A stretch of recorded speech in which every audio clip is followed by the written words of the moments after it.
première lecture, nous avons entendu ce qu'on appelle le second récit de la création.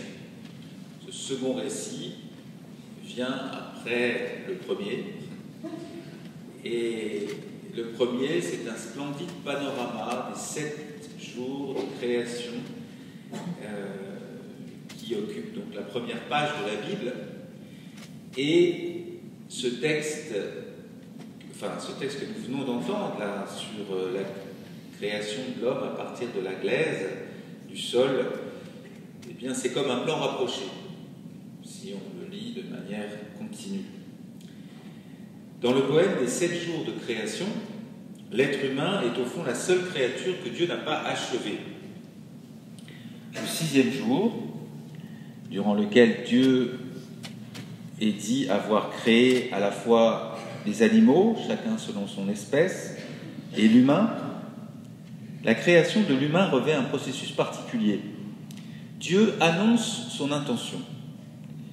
Dieu dit « Faisons l'humain, faisons Adam, en notre image, comme notre ressemblance. » Alors vous remarquerez sans doute que en notre image comme notre ressemblance, il y a un peu redondance. C'est un peu 2 fois la même chose. Image et ressemblance, que ce soit en hébreu ou en français, ce sont des mots synonymes. Alors comment se fait-il que la Bible, si économe de mots d'ordinaire, formule les choses ainsi? On le comprend un peu plus loin dans le texte lorsque Dieu met son projet à exécution.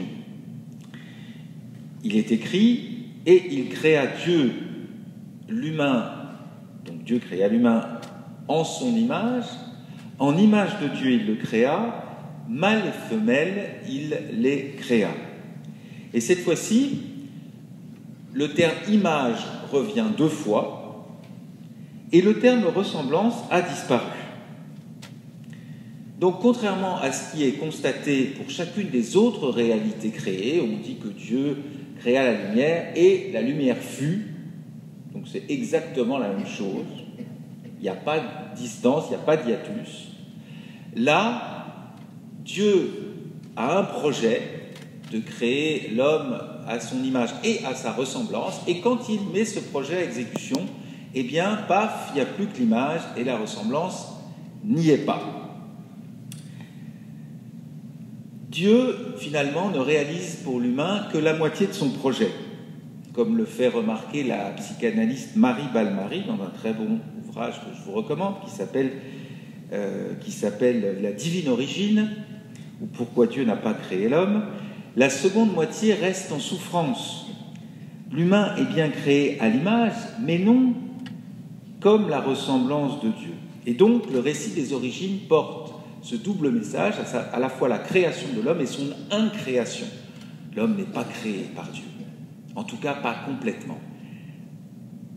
Alors, si Dieu n'a fait que la moitié de ce qu'il avait projeté de réaliser, c'est bien que l'humain n'existe pas encore au terme de la première semaine originelle. Or, justement, dans ce second récit que nous venons d'entendre, la première chose qui est dite de l'homme, c'est qu'il n'est pas, qu'il manque. Et d'humain, je cite, d'Adam, il n'y en avait pas pour travailler la terre. Et la terre, ça se dit en hébreu la Adama. Il n'y avait pas d'Adam pour travailler la Adama. En entendant les choses comme ça, à partir du texte hébreu, on comprend que ce qu'Adam doit travailler, c'est la Adama, c'est-à-dire à la fois la glaise, la terre rouge comme lui, dont il a été tiré, parce que vous savez que nous ne sommes pas blancs, nous sommes rouges. Il doit donc travailler à la fois la terre au sens propre et par extension la Adama, la planète, non en l'exploitant de manière irréfléchie, mais selon ce qui est encore écrit, en la gardant, comme un bon gardien. Et puis, il doit aussi travailler sa Adama à lui, c'est-à-dire son humanité. Il a 2 choses à travailler, le sol, la Adama, et son humanité. Dans ces quelques versets sont donc rassemblées de manière concise toute la problématique d'un développement respectueux de la création et du développement personnel, 2 sujets assez à la mode, vous en conviendrez. Et les deux problématiques sont présentées comme liées. C'est pour ça que certains penseurs parlent d'écologie intégrale, car on ne peut pas sérieusement songer à un meilleur avenir pour la planète si l'homme n'accepte pas de vivre une transformation profonde de son mode de vie et donc de travailler son intérieur. Parce que ce qui se fait à l'extérieur correspond à l'intérieur. Et c'est précisément ce que Jésus nous dit aujourd'hui. Rien de ce qui est extérieur à l'homme ne peut le rendre impur. Ce qui sort de l'homme, c'est cela qui le rend impur, car c'est du dedans. Donc si vous voulez, la pollution, elle ne vient pas de l'extérieur, elle vient de l'intérieur, car c'est du dedans, du cœur de l'homme que sortent les pensées perverses, inconduite, vol, meurtre, adultère, cupidité, méchanceté, fraude, débauche, envie, diffamation, orgueil et démesure. Si vous vouliez un catalogue des péchés, vous en avez un tout près.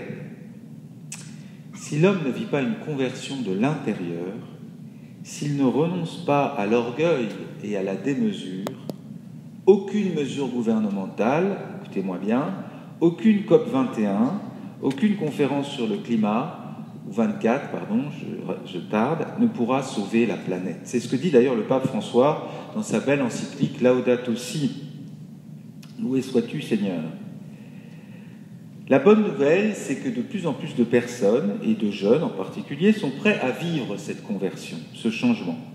Et en préparant cette messe avec les garçons du foyer Saint-Paul, nous avons lu les textes que nous venons d'entendre, et un des participants a relevé ce verset du psaume « Tu envoies ton souffle, ils sont créés, tu renouvelles la face de la terre. » Et il faisait remarquer que Dieu est bien le Dieu des changements.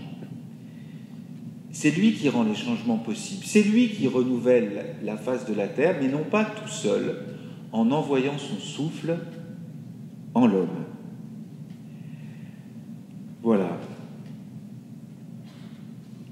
Alors nous qui, de temps en temps, le prions, puisque nous sommes là ce soir, c'est que de temps en temps nous avons l'idée de le prier, ne devrions-nous pas être les premiers à vivre ce changement, cette conversion ?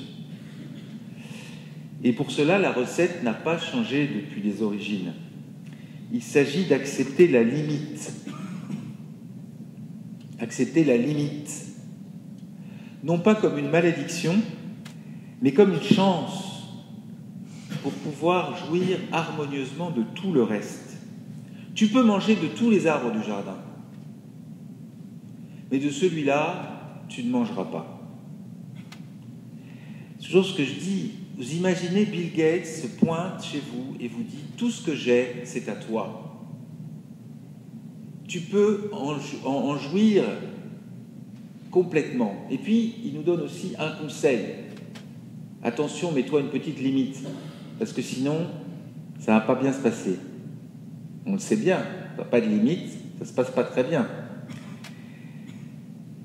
Peu importe ce que représente l'arbre de la connaissance du bien et du mal, ce qui est important de voir, c'est que par amour, parce que comment ne pas penser que Dieu qui nous donne tout ne nous aimerait pas, par amour, il nous met un interdit qui nous préserve de la démesure et de l'orgueil. Dieu nous invite à accepter la limite dans nos vies. Et sa parole est la lampe de nos pas, la lumière sur notre route. Alors aujourd'hui, nous allons vivre le festival de la lumière, qu'il soit l'occasion pour nous de témoigner de cette joie qui réside dans la limite acceptée par amour de la création, par amour du prochain et par amour de Dieu. Amen.